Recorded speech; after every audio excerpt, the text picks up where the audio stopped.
As a kid, I always looked forward to the Florida State Fair. Now, that's not the Florida State Fair. I wanted to find some old pictures from back when I went there as a kid. It was held in Tampa. It was about probably 15 minutes from my house. It was real easy for us to get to, and boy, when you're a kid, that is, you wait for that like you wait for Christmas and your birthday and Halloween and all the other things that kids wait for. It was on the horizon, and I was focused on it. And I went for the rides, of course. That's what probably all kids go there for, the rides. But you know, I was always intrigued when you get there and you're on the midway. There's always something on the midway that I found intriguing. And it was darkness. No. There we go. It was the sideshows. And you know, they have their trailers there with these colorful things on the sides of them. And you look and like, wow, world's smallest people, look how small they are. I wonder if they're really that small. You know, maybe I should go in and see, and oh boy, the dog-faced man. And there's the, I hope they don't do this anymore. How insulting is that? World's fattest mother and her babies. I don't think they do that kind of thing anymore, but that's awful. But it was there. And along with a host of other things.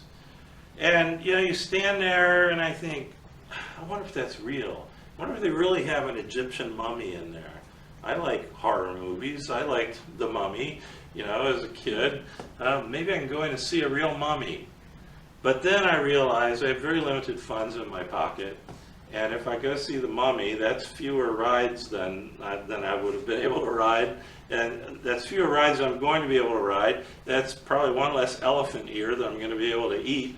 And you know, on and on with stuff like that. And so I don't think I ever went in one time.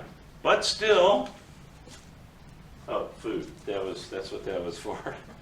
But still, the Barker's standing out there on the platform with all the colorful banners hanging all around him, saying, alive, alive, alive, come on in. And you're standing there wondering. I sort of suspected that they probably weren't real. I know my dad gave me that idea, although some things could have been real. Nancy and I one time were driving through Indiana. We stopped at a Wendy's, I think it was, and there was a carnival or something nearby, and some of the sideshow people were in there eating. There was a bearded lady, you know, with a full-on, longer than the beard I've got right now. I mean, so when they advertise that, they can really have that. World's tallest man, well, he might not be the tallest, but he might be 6'10 or 6'11, you know, and I mean, they can have all that kind of stuff, but I don't know, dog-faced boy, and did they really have an Egyptian mummy? I kind of doubt it. And then there's another one that used to get advertised a lot that was called the Fiji Mermaid. I don't know if that was in our time. P.T. Barnum, I think, came up with this in his sideshows back in the 19th century. I looked this up on Wikipedia, and it said the Fiji Mermaid was an object composed of the torso and head of a juvenile monkey sewn to the back half of a fish. It was a common feature of sideshows where it was presented as the mummified body of a creature that was supposedly half mammal and half fish, a version of a mermaid. It was totally fake, you know. So I would stand there and say, is it real? Then Dad's voice is ringing in my ear, this stuff's a bunch of hooey. And I'm like, nah, I'll go ride the rides, you know. But that was me standing there listening to the Barker promising that if I give my money and go inside, this is what I'm going to get. And it was an empty promise. For even the ones that were real, was it worth paying money to go in and see? I don't know. One thing I will say about some of that is I've seen documentaries on people who were parts of the sideshows, or they used to call them freak shows. And a lot of people in society want to shut them down and all that, but some of those people said, hey, I make a living from this. This is a community of people like me. We all live together in our trailers and we travel around the country, and probably not a lot of people would hire me. And so, you know, there's that side of things too. I'm not going to make a judgment call on that, but that's just both sides of that issue. And it's way off the subject. The subject is the barker is promising what he can't deliver. And you know what else promises what it can't deliver? Sin. Sin promises what it cannot deliver. We just sang about it. Let me put one half of one verse back on the screen. The things of the world are like a dream that deceives us, or a cloud without rain on a dry, barren land. You ever wake up from a dream that you wish was real, but it's not? A dry, barren land, a cloud comes over, and you say, oh, maybe we'll finally get some rain. And then it passes by because it doesn't have any rain to give. That's what sin is. In this text that we're in last week, we looked at these rebels against God, against God's love. And they were seeming to live pretty high on the sinful hog. They're taking over all the land and building out all the houses, and people are left with nothing. And they're rising in the morning to drink, and drinking all day long, and drinking till they go to bed at night. And they're forgetting God in the process. And on it went, with a bunch of people who looked like God is way in our rearview mirror, and it doesn't matter because we're having a good time and we're getting away with this. And that's what sin will lead you to believe. Sin takes the patience of God and turns that into, see, he doesn't care that you're doing this. And then one day it catches up with you. And so God had said to them, in the midst of their thinking that we're high on the sinful hog here, that he had said to them, woe to you for this and for that and for these other things. Woe to you. And we talked about how that meant, how sad for you, because of what this is going to bring into your life. And sin will bring its own destruction into your life, and then ultimately it brings the hand of God's judgment into life. And so woe to the person who walks in it and relishes it and thinks that everything is fine and that God doesn't see or care or is even there to know about it. Sin barks like this barker that was on here before. Come in and enjoy. Come in and enjoy my delectable delights and all that I have to offer.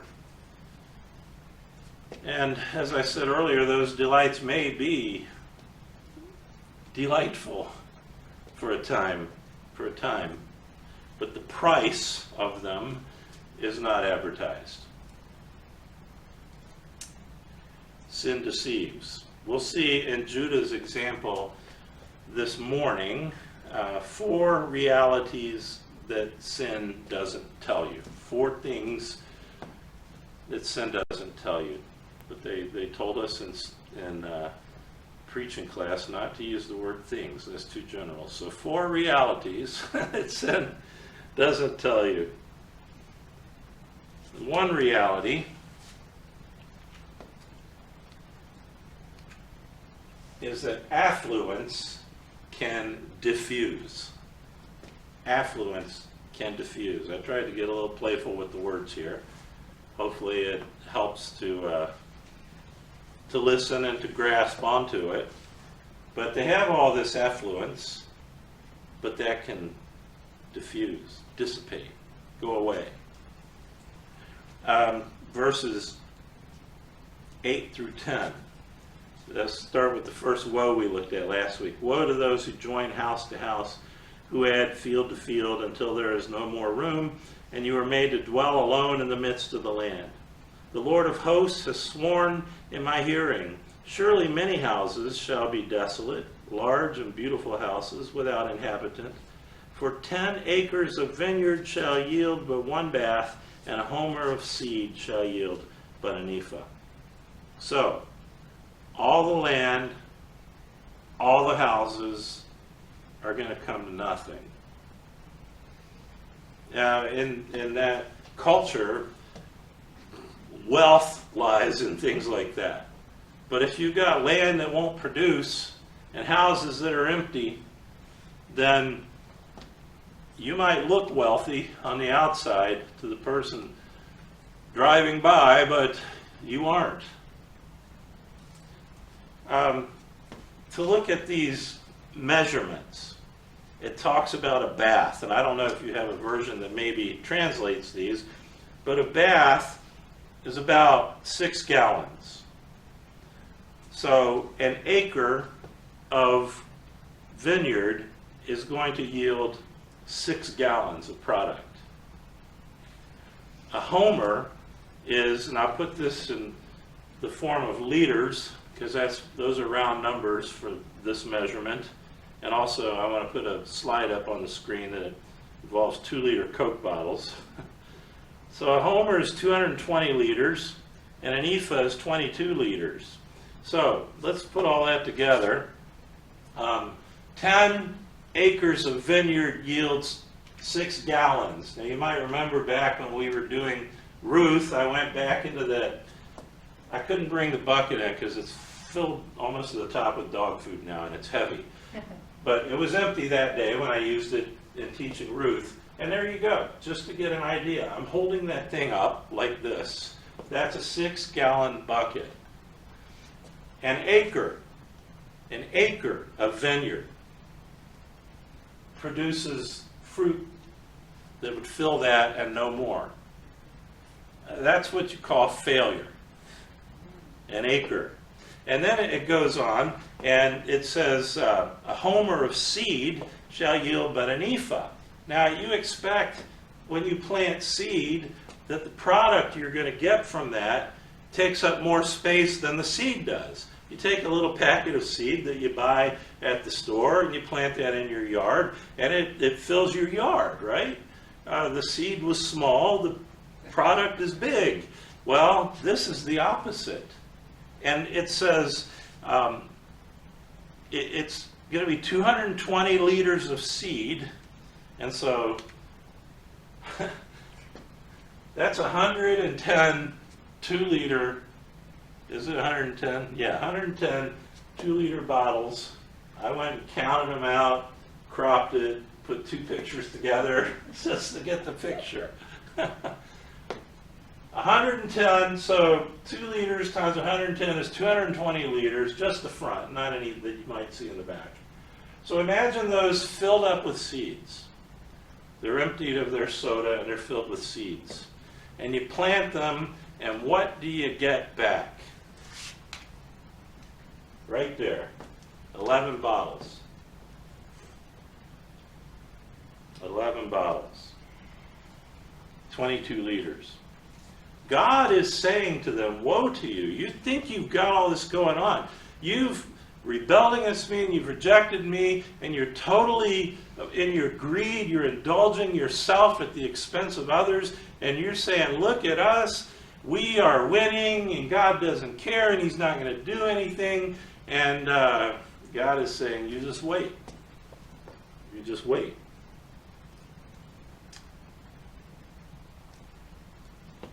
And when this kind of thing happens in a life, and this doesn't have to happen by the direct hand of God. Sin in itself has built into it destruction.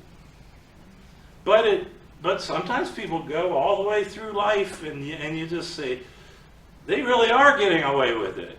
God's going to get them one day, if you're a person that's that's feeling that way towards somebody. And that's probably not a good way for us to be feeling, but and then they go to the end of their life and they live to be 95 years old, and then all they did was get richer and richer and richer, and they lived in ease, and their funeral, 500 people show up for it because everyone loved them, and the whole time they're absolute sin against God. And you say, well, it looked like they did win. Reminds me of Psalm, oh boy, I should know this, 93, I believe it is, a Psalm of Asaph. And I'm not going to turn there because I just thought about it, but he looked and he said, why do the wicked prosper? And he was very down about that. And then he said, but then I went into the sanctuary of the Lord and I considered their end, what is coming for them ultimately. And so the thing about sin destroying a life, somebody totally going against God, the thing about judgment to come, it's sort of like the old Fram oil filter commercials, where the mechanic said, talking about buying the oil filter for just a few bucks, or having your engine replaced for hundreds of bucks, and he said, you can pay me now, or you can pay me later. You remember that commercial? And judgment can be the same way. It can happen now, like in the case of the prodigal son. The prodigal son took his father's inheritance for him, went off in riotous living, blew it all on wine and song and women and whatever else he blew it on, and then wound up having to work, get a job feeding pigs, and he's staying in the pig pen and he's eating the food that he's giving to the pigs. There's a guy who got it now. In this life, he sinned his way into failure and destruction. And his father was very gracious to bring him back and not only welcome him home, but to kill the fatted calf and to celebrate his return. And that's how God is with us when we repent. So affluence can diffuse now, or it can diffuse later. Now, I'm going to look at Luke chapter 12. Some teaching of Jesus over here. Luke chapter 12 and verses 16 to 19. And it says, and he told them a parable, saying, the land of a rich man produced plentifully, and he thought to himself, what shall I do, for I have nowhere to store my crops? And he said, I will do this, I will tear down my barns and build larger ones, and there I will store all my grain and my goods. And I will say to my soul, soul, you have ample goods laid up for many years. Relax, eat, drink, be merry. You freeze frame it right there, and this guy's got no worries as far as the rest of us can see. But what does Jesus say? He goes on, he says, but God said to him, fool, this night your soul is required of you, and the things you have prepared, whose will they be? So is the one who lays up treasure for himself and is not rich toward God. And so this is a guy that was going to make it all the way to the end of life. Sounds like he's in the prime of life, but his number is up. He's going to die that night. And then what is all that going to count for him? And that's the way it is with sin, the things we accumulate. And that could be material things. It could be any number of other things that we accumulate out of sinfulness and out of a rejection of God and a pursuing after what this world has to offer. And we may get it all, but like Jesus said, what does it profit a man to gain the whole world and lose his soul? So affluence can diffuse, and it can diffuse now, or it can diffuse later when life is over. But it will diffuse. used to see a bumper sticker. I haven't seen it in a long time, but it said, "The one who dies with the most toys wins." Well, if that's how you live life, you're going to find out that that is grossly wrong. The one who dies with the most toys wins. The one who hears, "Well done, thou good and faithful servant," wins. And that's something we wait for by faith. So, affluence can diffuse, and our second reality is that privilege can deprive. Privilege can deprive. How does that happen? Well, we're going to take a look at that. So, verses 11 to 16. "Woe to those who rise early in the morning, that they may run after strong drink, who tarry late into the evening as wine inflames them.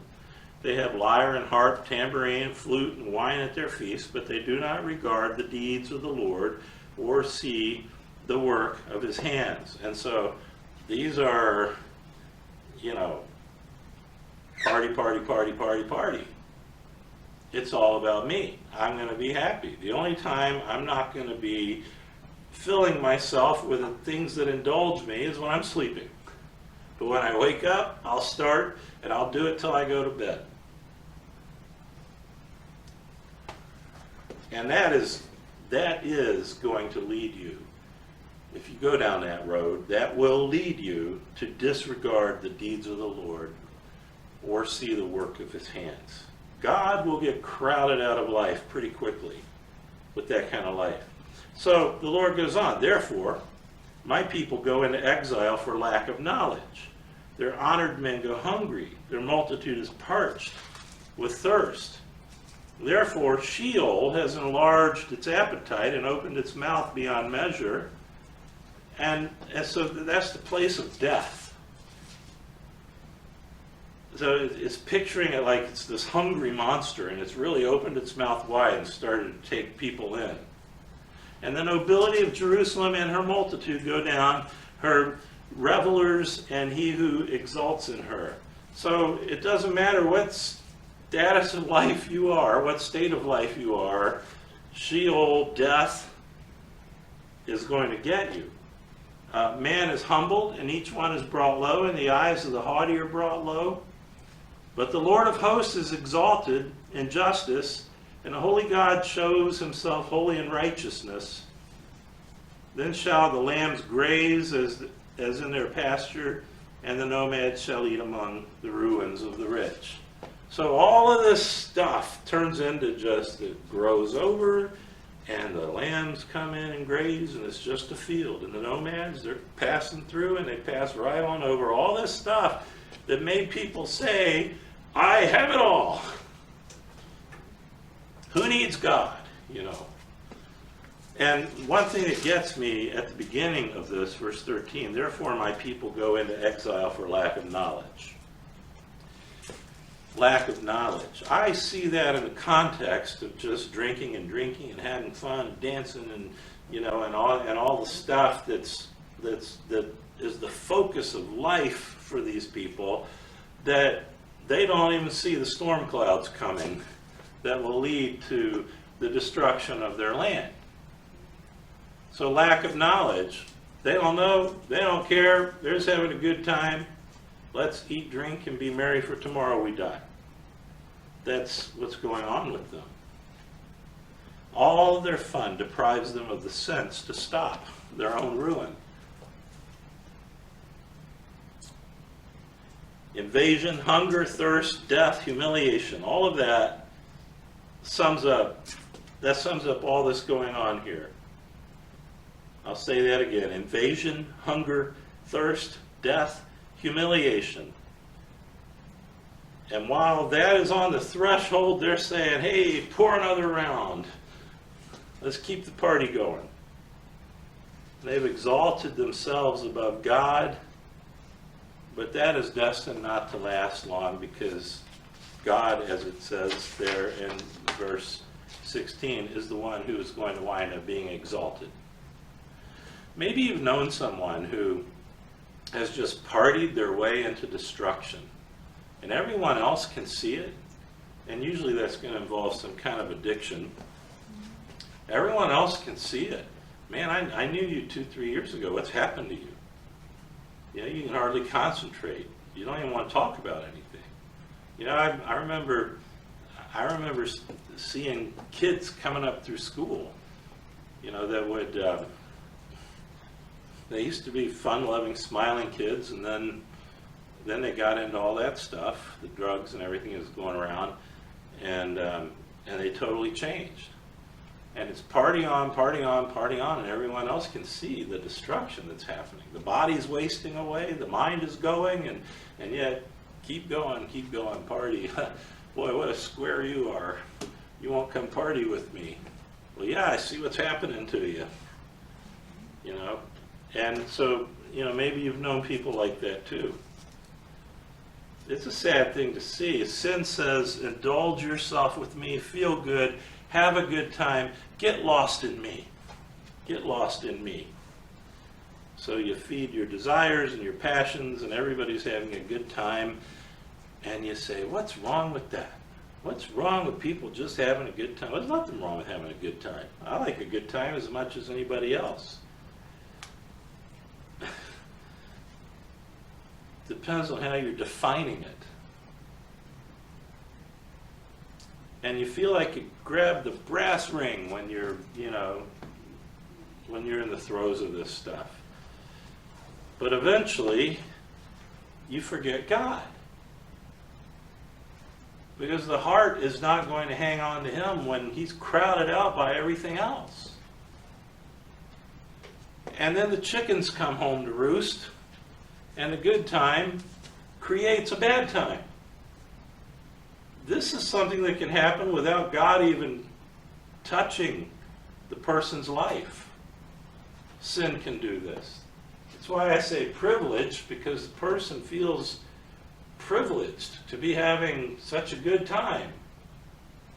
Look at all these other grumpy people. I'm not grumpy, but privilege can deprive. Because that good time can create the bad time. And, it looks like they had it made, but sin loves to tell that lie. Sin loves to tell that lie. So, affluence can diffuse, privilege can deprive, and our third reality is vainglory can vanish.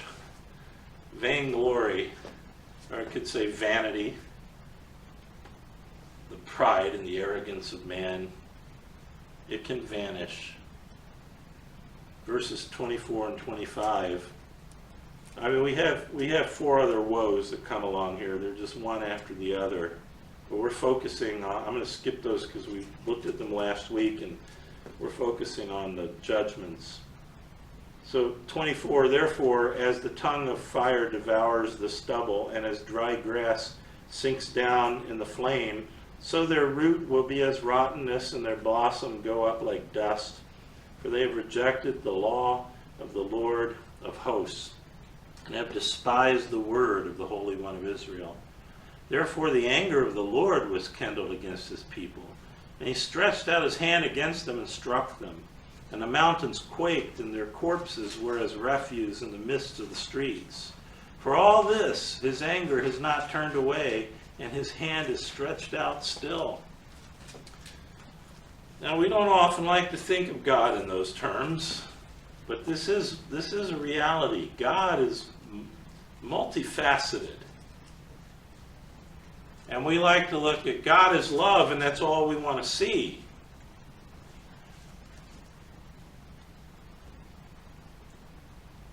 But God does judge. He does judge. This time, in this judgment, it's not all the stuff they're doing that gets them. It's not that they just send themselves into sickness and loss and things like that. This is actually the hand of God's judgment coming upon them here, the way this is described. Both of these things can happen to people. This is a description of destruction on many levels with great intensity. I mean, I'm not going to go through every picture in there. You just read those things and it paints a picture of this is widespread destruction going on here. It's deep. I mean, these are people, and we saw previously, I think the beginning of this chapter, where it talked about they were God's vineyard, and he lovingly planted them and cultivated them and gave them everything they needed to bear fruit and prosper for his name. And instead they yielded wild grapes, bad grapes. And now we're getting a picture of what the wild grapes are as he goes on through the rest of this chapter here.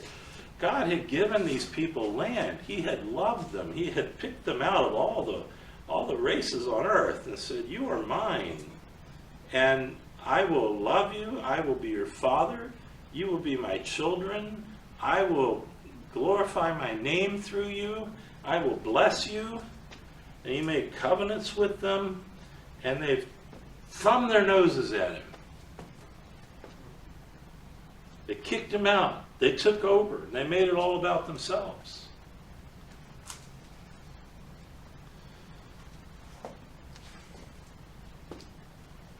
And I'm sure they felt on top of the world.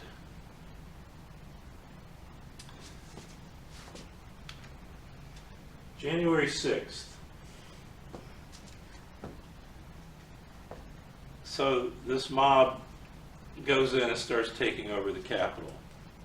They wind up in, one of them winds up in the Speaker Pelosi's office, sitting at her desk. I think his feet on the desk or whatever. Another one winds up at her podium, stealing some piece of furniture from there. They're looking at cameras, their hands are in the air, the smiles are on their faces, and we've taken over and we're in charge now. Which is stupid. So like what, 100 people are going to take over the whole nation? What do they think is going to happen as soon as they walk outside? And yet there they were. That is as ridiculous as these people thinking that they are victorious in the face of God and how they're living. And yet that's what sin does. The smiles of these people, and if you've seen the pictures, there are lots of smiles, and they look like they've won the day. And they were deceived. They were deceived. Sin says reject God, serve yourself, throw off God's antiquated word, and you're in charge now. Who needs that book that's 2,000 years old? It's interesting. Cancel culture is getting rid of a lot of stuff. They're working to get, the latest one I hear is Shakespeare. They want to ban Shakespeare in schools. Some schools have banned Homer, the Iliad, the Odyssey. I mean, this is ridiculous, this culture we're living in right now. And the voices that are prevailing. I guarantee you the majority of the country doesn't want that. But everybody just sits back and says, oh, well, this is so bad. You know, and then, oh, never mind, I won't go there. But, and I imagine, well, the Word of God is already banned from being taught in schools, but you know, the dominoes are falling, and who knows if we don't wind up with the Word of God being banned in our country. It seems impossible, but it's not. It's not. And they'll think they've won. Oh, we got rid of these fairy tale believing people who get in the way of everybody's fun and freedom and everything. The hammer's going to drop. It's not going to drop from us. It shouldn't drop from us. We aren't called to go fight against these things for the sake of God physically. God will take care of that. But some people are thinking they're going to be in charge now. And whether that happens sooner or later, the person who goes off the rails and just lives sinfully as if God doesn't exist, sin tells that person, look at all your freedom. Nobody's telling you what to do. you're free, you're in charge, you're victorious. And if you walk that path, sin will celebrate your freedom, your prosperity, and all those things with you. But it neglects to mention that God doesn't take kindly to the arrogance of man. He just doesn't. God doesn't take kindly to the arrogance of man. This self-exaltation, it's a delusion, and it ultimately comes crashing down, whether in this life or the next. But it does. It ultimately comes crashing down. There's a much better way. Much better way. James 4:10, humble yourselves before the Lord, and he will exalt you. All of that wanton sinning wants to exalt self. And that is going to lead to destruction and loss and judgment. And depending upon what a person does with Jesus while he still has breath, it's going to lead to, or it could lead to, eternal suffering and judgment in hell. Who can exalt me better than myself? God can. So humble yourselves before the Lord. You know what that often means? That often means you look like anything but you're exalted. You can look very lowly in this life, as Jesus looked, till he rose from the grave, till he ascended back to the Father. Humble yourselves before the Lord, and he will exalt you. Leave that to him. Leave that to him. So affluence can diffuse, privilege can deprive, vainglory can vanish, and benefits abused become benefits refused. In other words, the benefits from God that we abuse, that we take for granted, that we blow him off and yet think he's still there on our behalf, we might find out those benefits have been refused us. I'm not talking about loss of salvation here, but even the believer in life can walk in the blessings and the provisions and the protection of God and go through a time of blowing God off, and God may take the shield of protection off and let you experience the fruit of your rejection of him and his ways. And that's we see with Judah here. Verses 26 to 30 says, he will raise a signal for nations far away and whistle for them from the ends of the earth. And behold, quickly, speedily they come. God here is calling the other nations. You know who all the other nations are? They're pagans. Only Israel's the only nation that worships the true and living God. And there might be people within these other nations that do, but the nations that God is summoning to come to Judah are not his people. And so verse 27, none is weary, none stumbles, none slumbers or sleeps. Not a waistband is loose, not a sandal strap broken. Their arrows are sharp, all their bows bent, their horses' hooves seem like flint, and their wheels like the whirlwind. So they're coming quickly, they're coming efficiently. Verse 29, their roaring is like a lion, like young lions they roar. They growl and seize their prey. They carry it off, and none can rescue. They will growl over it on that day, like the growling of the sea. And if one looks to the land, behold, darkness and distress, and the light is darkened by its clouds. God, their protector, would lift his protection. Talking about God, Judah's protector, Israel's protector, would lift his protection from them and call other nations to come discipline them. That protection is one of the benefits of being his. There's no sign that they are his. They aren't acting anything like they are his. And so they are abusing that benefit, and that benefit is going to be refused, at least for a time, as God brings discipline upon his people.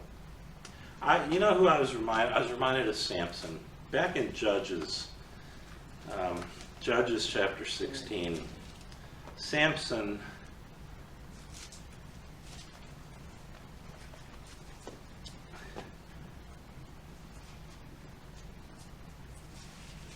this is one of the saddest passages in the Bible, and the verse that we're going to read up to, one of the saddest verses.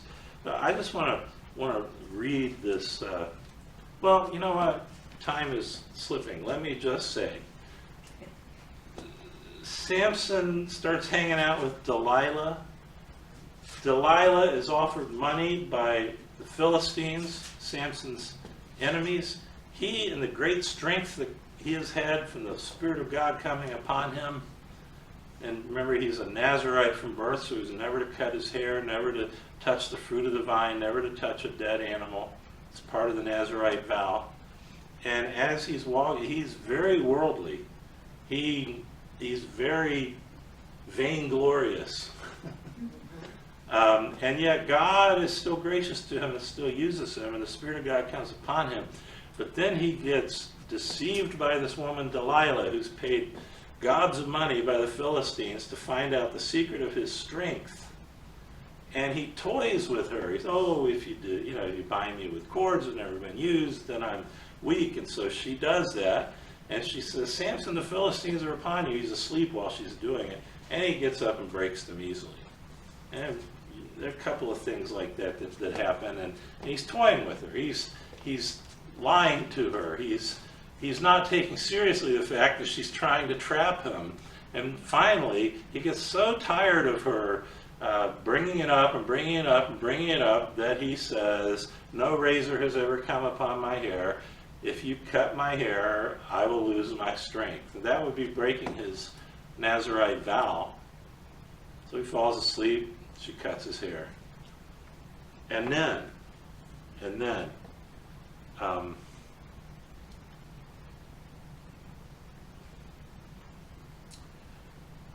me get to the right place. Verse 19, she made him sleep on her knees, and she called a man and had him shave off the 7 locks of his head. Then she began to torment him, and his strength left him.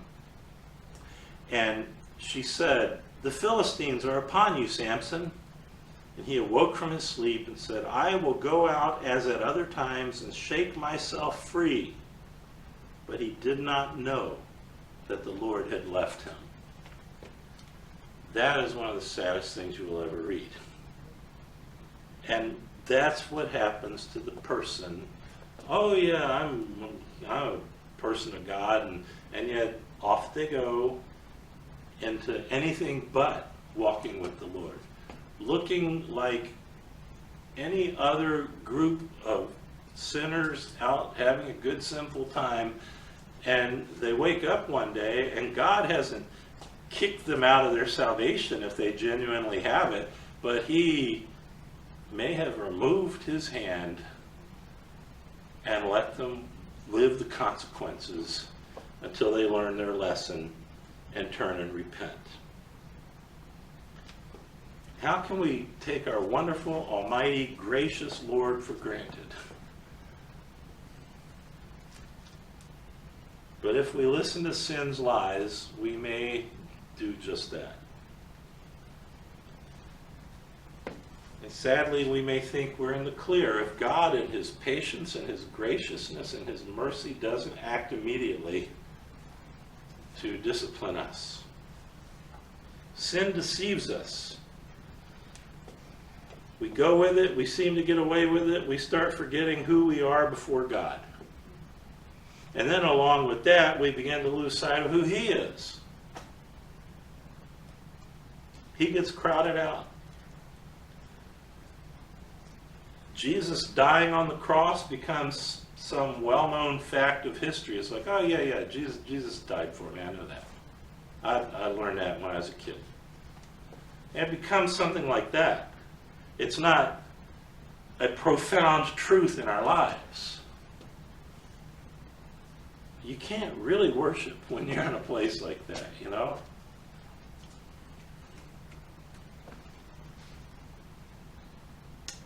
And And then God has to wake us up, which he will lovingly do, no matter how much it hurts us.